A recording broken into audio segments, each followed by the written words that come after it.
during the session today. So it gives me great pleasure to introduce the Right Honourable Sir Alan Duncan. Alan.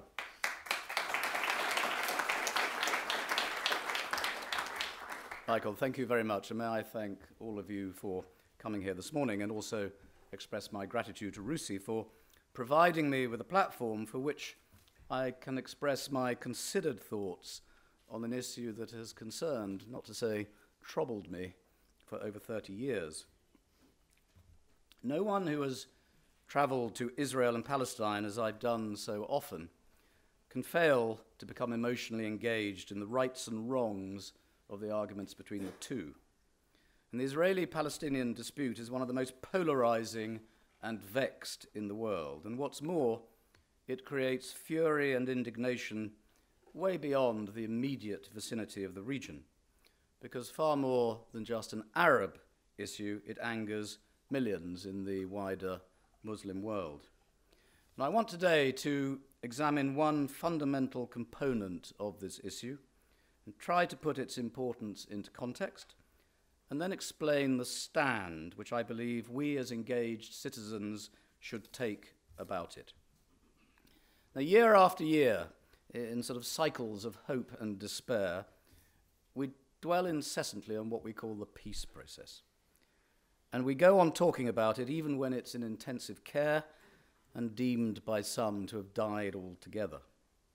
Now, there's no need today to rehearse all of the ins and outs and ups and downs of the failed negotiations and near successes of the past.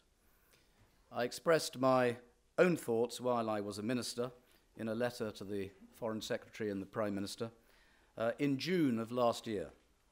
And I will today release that letter as it succinctly encapsulates my point of view, and I want to explain in greater depth the serious argument in it. At its heart is this.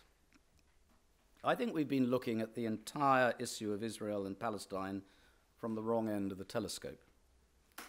Our policy, and that of many other countries, has been that on no account should we ever rock the boat by talking in tough language to Israel for fear of jeopardizing the so-called peace process.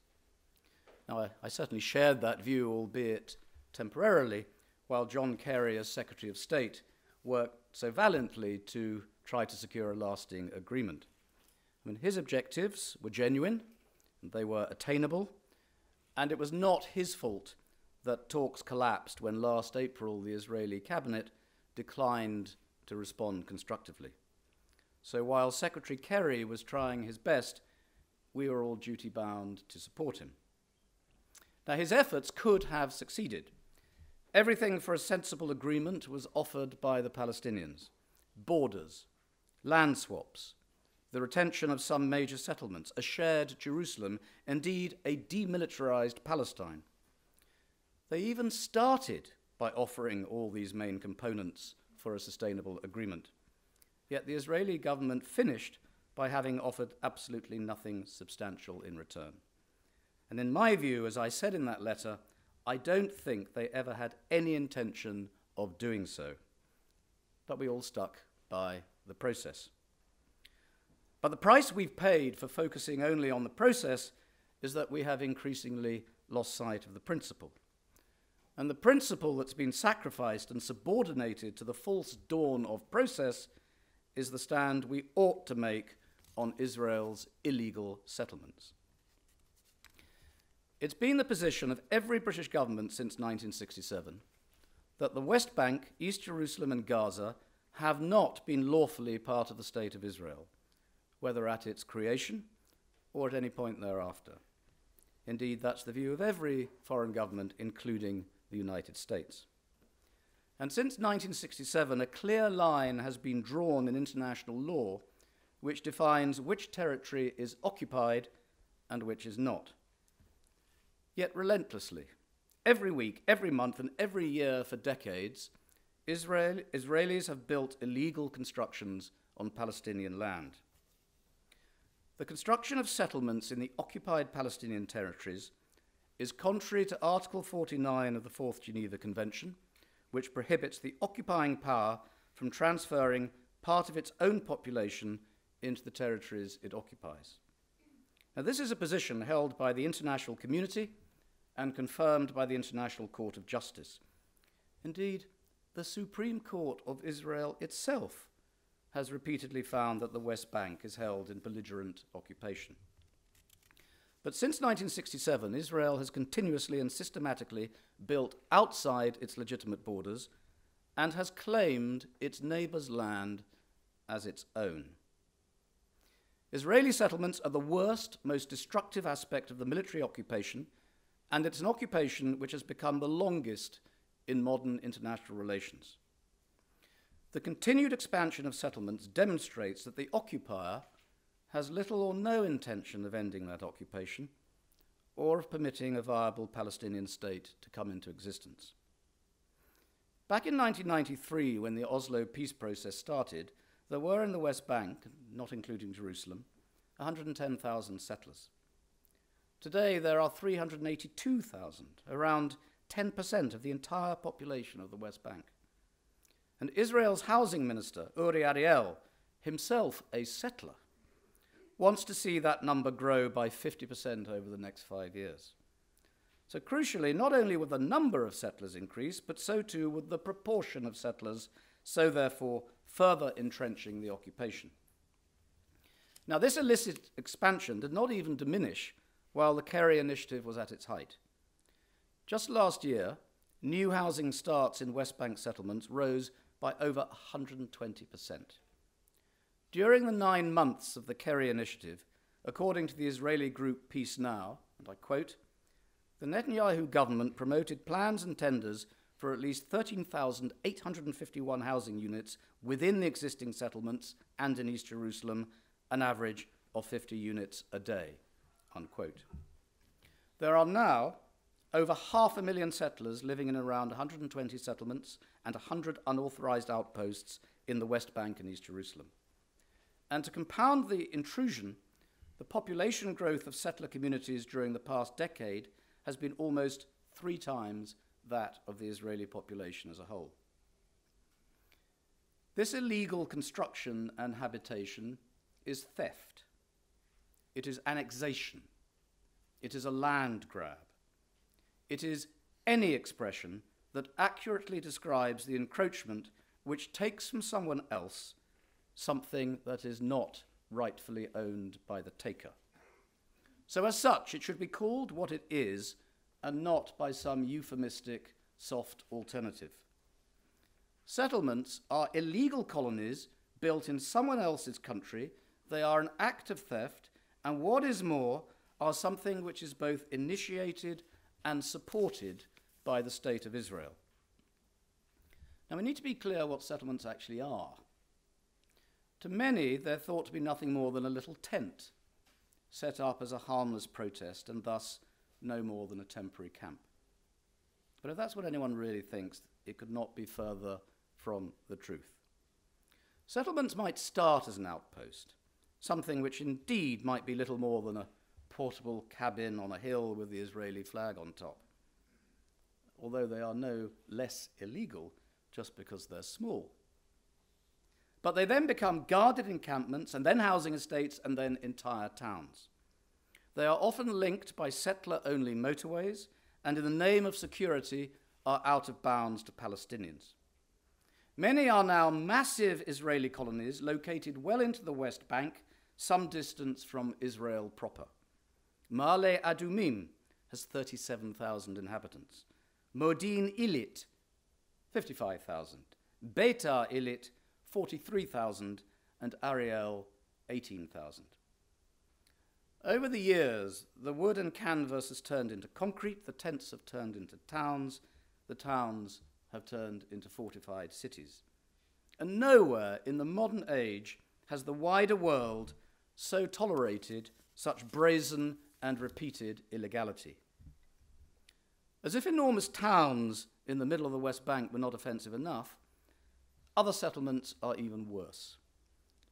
If Israel were to build on Area E1 east of Jerusalem, it would cut off the capital city from any future Palestinian state.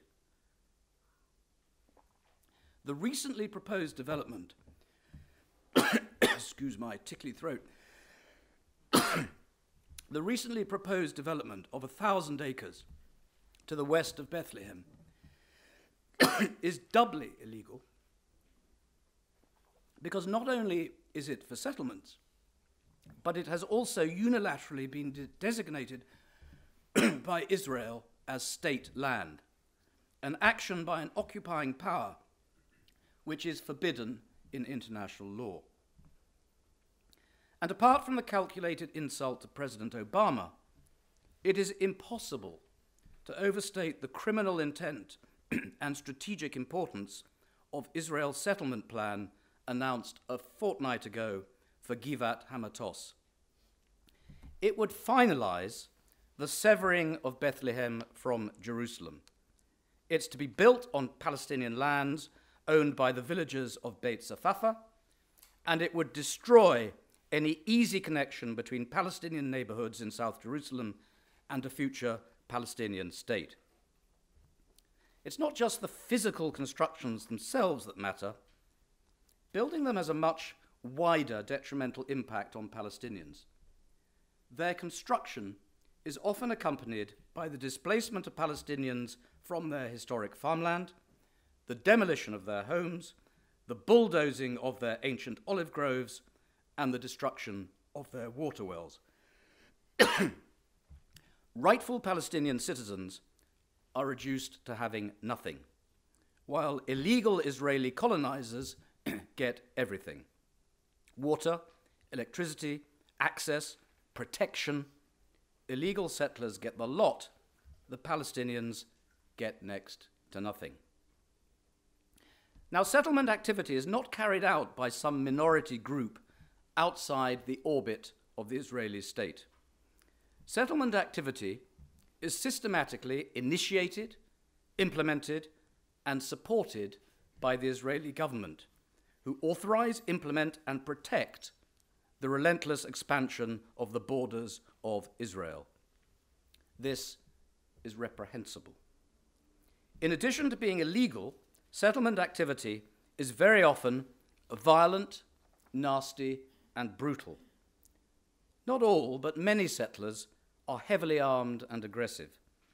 And it's no exaggeration to say that many settlers are state-supported militia, defying international law, driving out the rightful inhabitants from their land, and creating an illegal economy at the expense of those who have been cruelly displaced.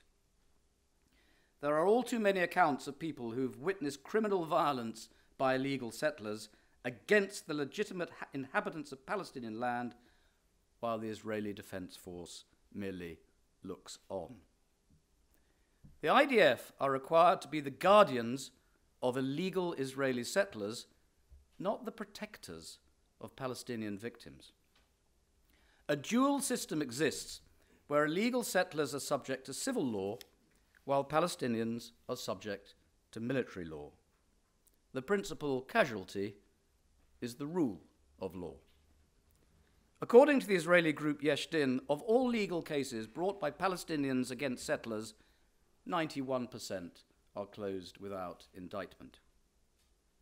Occupation, annexation, illegality, negligence, complicity, this is a wicked cocktail which brings shame to the government of Israel.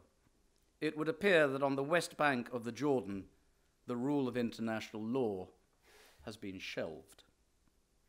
Now, perhaps the most vivid example is Hebron.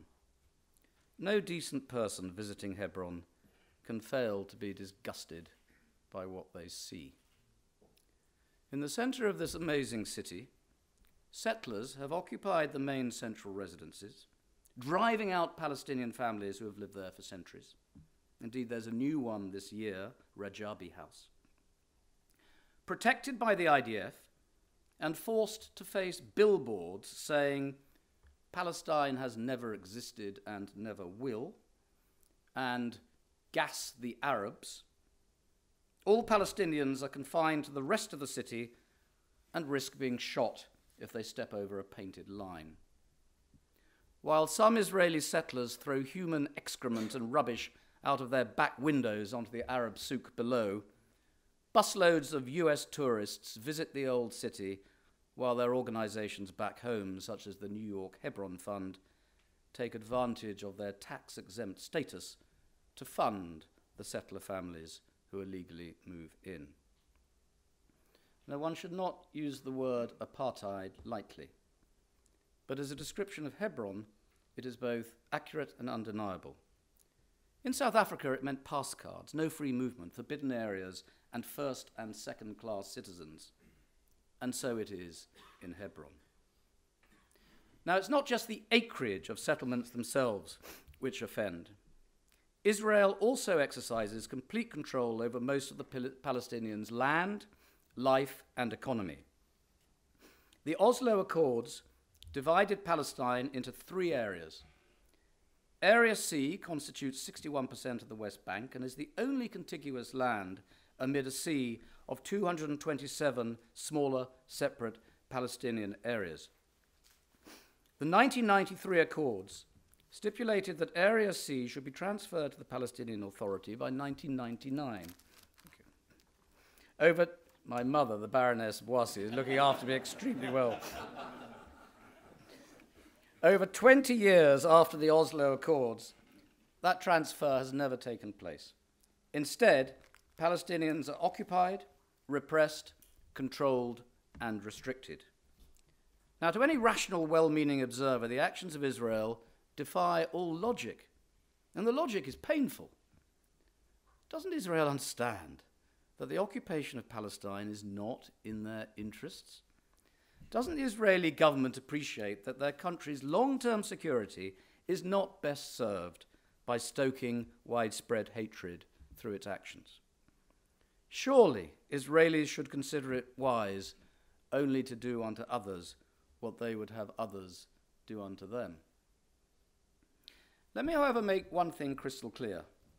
Israel is Israel. It's a country. It's a nation. It's a legitimate state, and since 1948 is a full member of the international community on a par with any other country. Nobody can or should challenge its right to exist. And over a decade ago, Crown Prince Abdullah, now King Abdullah of Saudi Arabia, spoke for the Arab world when he offered full and unconditional recognition of Israel after decades of Arab opposition. And even though his principled initiative was churlishly rebuffed by Israel, it is today the considered view of nearly every Arab and Muslim government across the world. It should be everyone's view that it is unacceptable not to acknowledge and respect Israel's legitimate existence. It is simply not acceptable to question Israel's right to exist, but it is also unacceptable for Israel to deny that their extraterritorial settlements are illegal. This is a fundamental issue of principle from which all other moral judgments follow. Israel's attitude to settlements is the litmus test of their and anyone else's decency and moral standing. You know, in the past, the world has taken a clear stand on illegal territorial expansion, even when the aggressor might describe the area they're claiming as disputed. We sent the Navy to repel General Galtieri's claim to the Falkland Islands. We sent an army to repel Saddam Hussein's claim on Kuwait. We're imposing sanctions on Russia for their annexation of Crimea and their subterfuge in East Ukraine. But there's no punitive action taken against Israel for their persistent annexation of the West Bank and East Jerusalem. It's perhaps a cruel irony that Russia's embrace of Crimea might be said to enjoy a modicum of popular consent, whereas the unpunished Israeli land grab in Palestine most certainly does not. It's a poor reflection on the international community and on the United States in particular that Israel persists with the building of settlements largely because it believes that it can get away with doing so.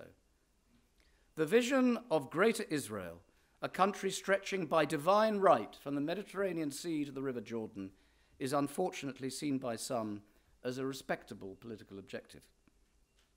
Settlements are wrong. Settlements are illegal. Settlements are immoral. And this illegality and all the impropriety that goes with it is the fulcrum of morality in global affairs. And no amount of political funding and no degree of lobbying can ever convert wrong into right. Now, Israel is, of course, a democracy, and because it asserts its moral superiority as a democratic state, it's imperative that it should also behave like one. Just stating it's a democracy does not in any way excuse it from behaving in violation of the fundamental principles of democracy. It's not Israel's political system that's being judged, but rather its conduct. Israel, by its deliberate policy of settlement expansion, is consistently acting in defiance of democratic norms, and in so doing, it forfeits the moral high ground. If Israel does not adhere to the rule of law, then it puts itself on the wrong side of the difference between right and wrong. It puts itself on the wrong side of democratic principles, and it pollutes its own standing as a democracy. Now, there's another link between process and principle. If you look at every stage of past negotiations, no step forward or Palestinian concession has ever been taken without Israel then committing to build more settlement units. Any step in any direction under the so-called process is invariably accompanied by Israel announcing a further tranche of illegal settlements as part of its intended Greater Israel. They have invariably acted in bad faith, and they've done so with impunity. Israel's defiance should not be left unchecked. The world should stop and think. The Arab world should unite and speak out. And the Western world, including America, should combine to protest against this deliberate violation of decent values.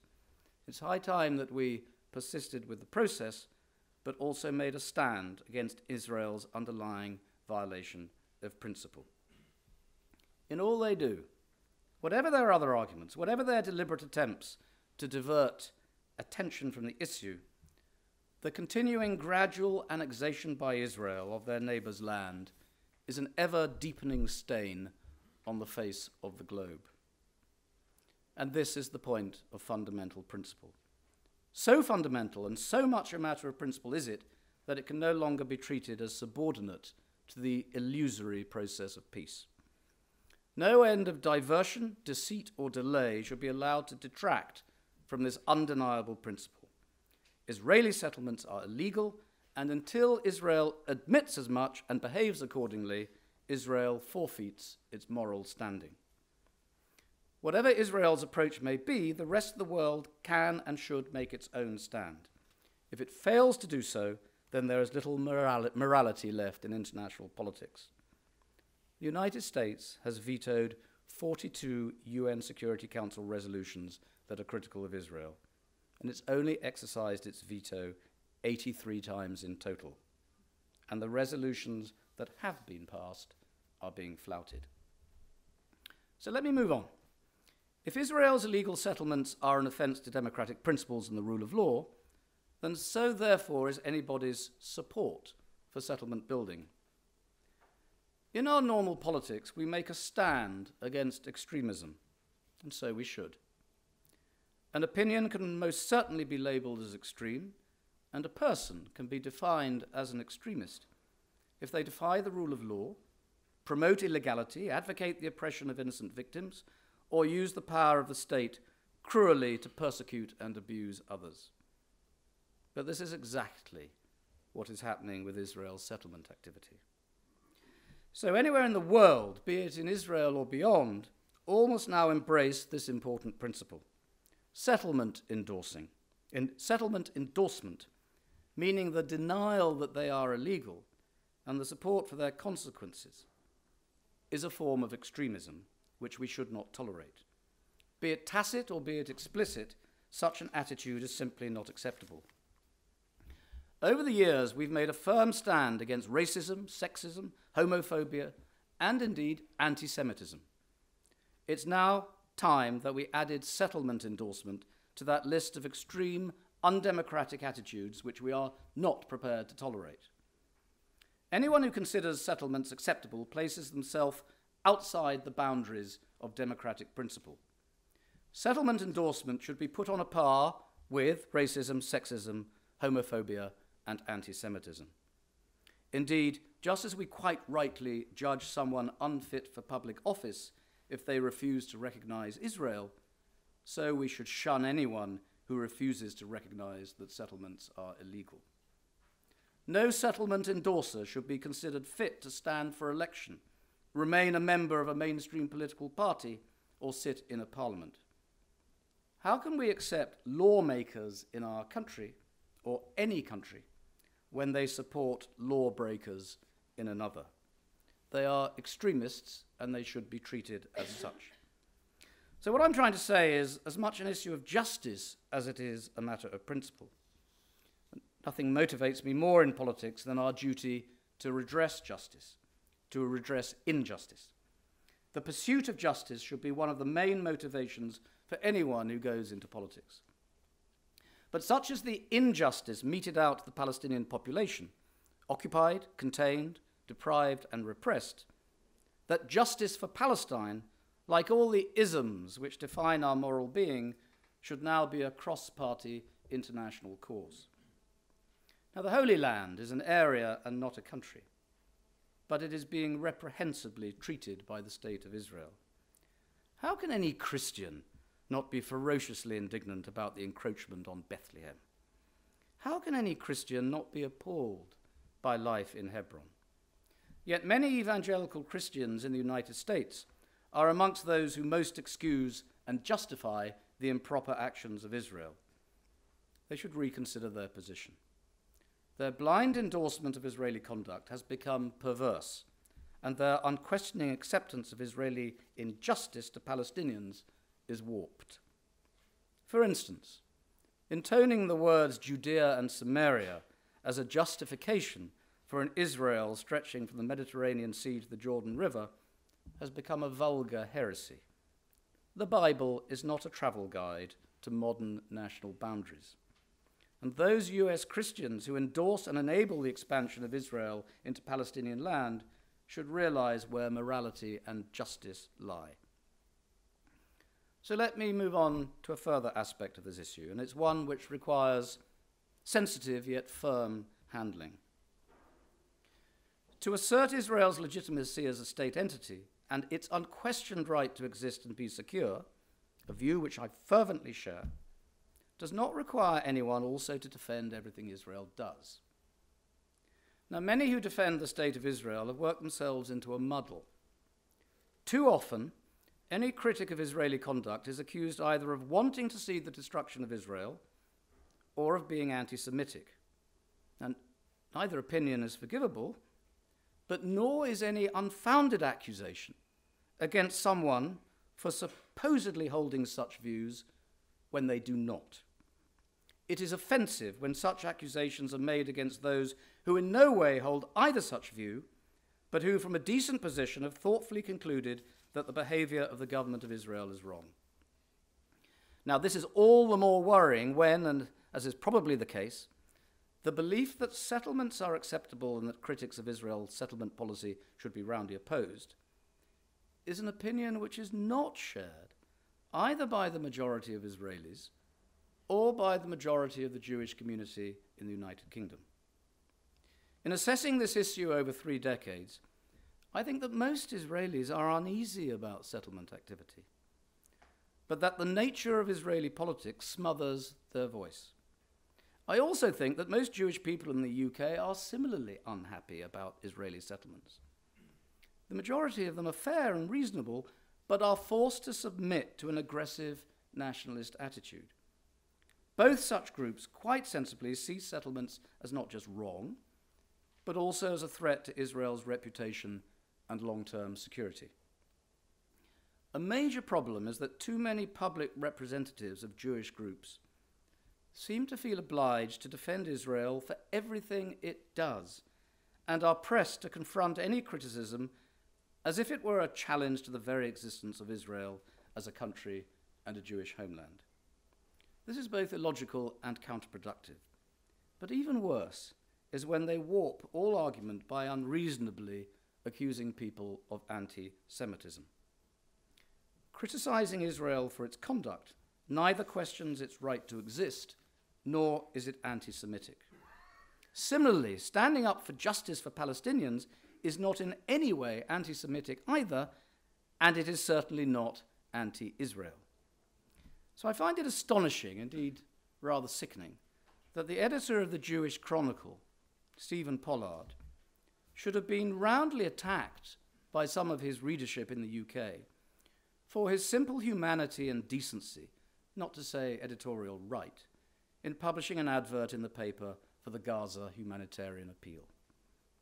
In contrast, Laurie Penny, who is herself half Jewish, spoke for many Jewish people when she wrote in the New Statesman, and I quote, that the moral basis for Israel's persecution of the Palestinian people is eroding fast. It is not anti-Semitic to say, not in my name. And one of the most incisive letters in the Times was written last month by Mr. Dominic Kirkham, responding to comments from Rabbi Sachs. And I quote, he said, "It is Israel's belligerence, growing sectarian nature, aggressive colonization, and indifference to international law which are the real cause of so much concern and hatred." He went on, "Events do not happen in a vacuum, and by conflating Zionism, anti-Semitism, and criticism of Israel, Rabbi Sachs seems to be condoning what is happening in Israel." When some British Jewish organizations unreasonably accuse people of anti-Semitism, more often than not as a diversion from the actual issues in question, they do a disservice to the necessary and valid fight against anti-Semitism. Jewish representative organizations are not obliged to, and nor should they, stand up for the illegal and excessive conduct of the Israeli government. Whereas Israel has adopted a policy of making itself a self-defined Jewish state, that should not mean that all Jews in all other countries should be required to become spokesmen for all that Israel does. I deplore anti-Semitism. It should be crushed in all its forms, and we should never seek to diminish its significance or downplay its impact on the Jewish community, particularly in the light of the worrying increase in anti-Semitism that we have seen recently across Europe. But in the same way as it's wrong to correlate Israel with all Jews, so it's also wrong to conflate all Jews with Israel. 263,000 Jews are British. Jewish people don't just play an important part in British life, they're crucial to it. All should value the UK's Jewish community and its deep contribution to the fabric of Britain. And as such, they should and do play a full part in our politics. But our politics has rules. And one important such rule is that our political funding should not come from another country or from citizens of another country, or be unduly in hoc to another country. And this rule seems to apply to every country except when it comes from Israel. Jewish voters in the UK should be welcomed as supporters of and donors to their favoured political party. And of course, the support of any British Jew for any political party can hinge on whatever they want, including on a politician's stance on Israel. But we should stop conflating, as we have for too long, British Jews with the Israeli lobby. They are distinct, and failing to recognise this treats the entire Jewish community as if they are homogeneous, when of course they're not. We need British Jews for the Conservative, Labour or other UK parties, not the Israeli lobby for any party. And the time has come to make sure above any doubt that the funding of any party in the UK is clearly decoupled from the influence of the Israeli state. So let me say a few things in conclusion. For far too long, those who've made a moral stand against Israeli misconduct and in favour of justice for Palestinians have been trashed, traduced, and bullied. This and the character assassination of critics cannot be allowed to continue. The time has come for us to make an international stand on the principle of illegal Israeli settlements. And all who converse, and all who interview, and all who debate are entitled to ask their interlocutor for a simple answer to a simple question. Do you agree that Israeli settlements outside the 1967 borders are illegal, yes or no? If they give no answer at all, or equivocate, or actually say no, then we are entitled to brand such a person morally complicit in illegality, and therefore an extremist. Anyone who supports illegal Israeli settlements in Palestinian land is an extremist who puts themselves outside the boundaries of democratic standards. They're not fit to stand for election or sit in a democratic parliament, and they should be condemned outright by the international community and treated accordingly. Truth, principle, justice, morality, legality, they are all enduring values, and they cannot and must not be bought or bullied into submission. For too long, we've been too submissive on the principle of illegal settlements, and it's high time we stopped being so and reasserted clearly and without fear exactly what is legally and morally right and what is legally and morally wrong. Thank you.